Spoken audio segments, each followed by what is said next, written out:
Italian Wine Podcast.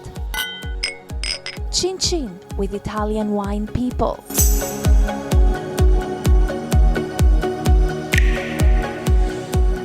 Hello, this is the Italian Wine Podcast. My name is Monty Waldin. My guest today is Barbara Phillip. Barbara is a Master of Wine and Category Manager for BC Liquor Stores. Can you just translate that? What on earth does that mean? I can. In fact, I work for government, and we love our acronyms. So BC Liquor Stores is the government-owned retail chain in the province of British Columbia, Canada. Okay, so go on, give us a bit more detail. How does that work then? Well, it works. It's kind of funny in BC because we're government-owned, as I said, and we have about 200 stores. But actually, I compete with 600 independent stores in the same province. Right, so what advantages do you have being government-owned, and what disadvantages do you have being government-owned? I love that question, and I hardly ever get asked it, so thank you very much. The advantage is our main philosophy is to offer a wide selection of wines from all over the world for our customers. So that's number one, and we have the buying power to do it, and we have the distribution system, and it's great to have 200 stores because they're all over the province and they span many different demographics.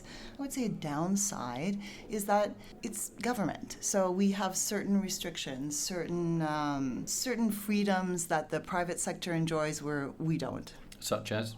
Such as I may choose to delist a very obscure wine, and the next day I would have a letter from the minister on my desk saying, "Look, could you review this wine and see if we can get it back on the shelf?" Right, so there's pressure from the top. Yes, is that because yes. he likes that wine particularly? It'll be because a constituent has written and said, "What? I went into the store yesterday and it wasn't there." So a constituent means someone that lives in the village or the town. Yeah, exactly. And exactly. So that's kind of, that is direct rule, isn't it? Almost like if you shout loud enough in your village and get the local liquor store to contact the government, and the government contacts the minion that is in charge of dotting the I's and crossing the T's on the form, that wine goes back on the shelf. That's it. And I guess, I'm sort of complaining about it here, but when you look at it from the point of view of the consumer, that's not such a bad thing, maybe. Yeah, and also, they'll probably fire you when you go back, so you have total freedom to go into another career. So, exactly.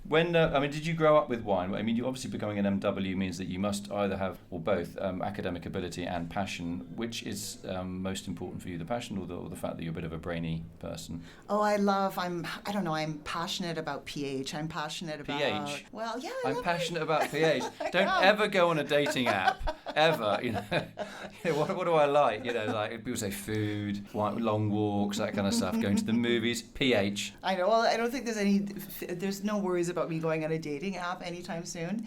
But I love I'm passionate about the details and the stories and the science and the business, as well as, of course, enjoying the wine with my friends and colleagues and a good plate of food. Do you know, one of my standing questions is the pH in the wine, because the pH basically means the acid strength of the wine, and that's really important in terms of how wine stores and ages. One of my questions is always about rootstocks, because rootstocks, that's the interface between the land and the sky, which is the vine. If it's on the wrong rootstock, you're really going to struggle to make a good wine. This is like the geek podcast now, isn't it? It is. Just like all our listeners have just tuned out. Oh my God, rootstocks and pH, what are we talking about?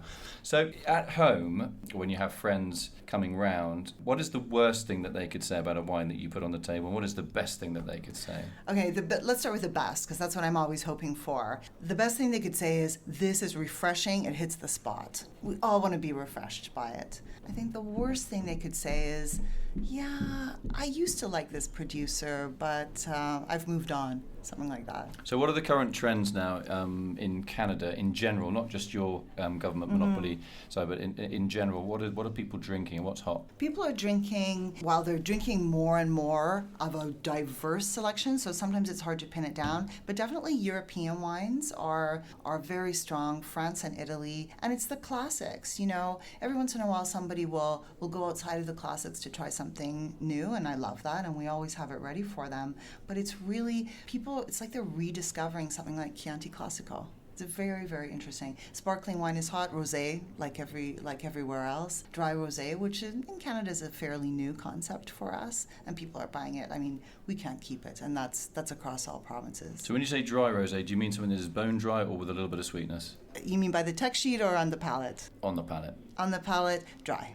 something the that's tech bone sheet, dry. 3 or 4 grams? Perhaps. Okay. What about the sort of natural wine phenomenon, organic, biodynamic, natural? Is that going a bit crazy? It is going crazy, absolutely. Certainly, that's more of a trend in the restaurants, as I believe it should be, right? I mean, that's a place where, as a customer, you can ask, you can try with the sommelier or, with the server right there, and he or she can explain to you, you know what, it might not be like the Sancerre you're used to. It might have a little bit of complexities from oxidation or whatever it is, but absolutely people are super interested in natural wine, and whatever that is. But I think that's, we're seeing in some of the more established restaurants, we're seeing a natural wine list and a classic wine list kind of coming together. Really? Right. So I think maybe it's changed the way that people feel about their normal everyday wine. And so people are they're more conscious about how the wine is made, even if they don't necessarily want what has declared itself to be a natural wine. Now you do Does that make sense? You do a lot of talking to the actual wine professionals, don't you? What are the common questions you get asked? What are the difficult questions you get asked? Difficult questions about, about my job or about, really, as much as I love the technical things, and as you know, if you're not studying something fully at that moment, it's so hard to keep up. So I sort of live in fear of questions about, rootstocks. Right? That might be your specialty, but it's like I'm out of date. Isn't that one of the nightmares of being a master of wine? People expect you to know absolutely everything, and obviously it's just impossible. It's absolutely impossible. And I knew a lot more about rootstocks when I wrote the exam, and I know a lot more about business now. So it just balances out. So what about Canadian wine made in Canada? Well, how's that going? Where are the main centres of production, and in a nutshell, the main styles that are being made and how they're received in their homeland? So the main regions of production are Ontario and British Columbia. So Ontario is really the Niagara Peninsula, and in BC it's the Okanagan Valley. And they're quite different growing regions. Ontario is a bit cooler overall, a bit longer growing season, and much, much more humid. Whereas in the Okanagan, that's in British Columbia where I'm from, it's almost desert conditions. And it's pretty intense continental climate, with a big difference between what's grown in the north, which would be zippy Riesling, sparkling wine, Chardonnay and Pinot Noir, and then in the south, where, it still might be 35 degrees at dinner time. The sun doesn't set until 10 o'clock at night. This is an intense growing season.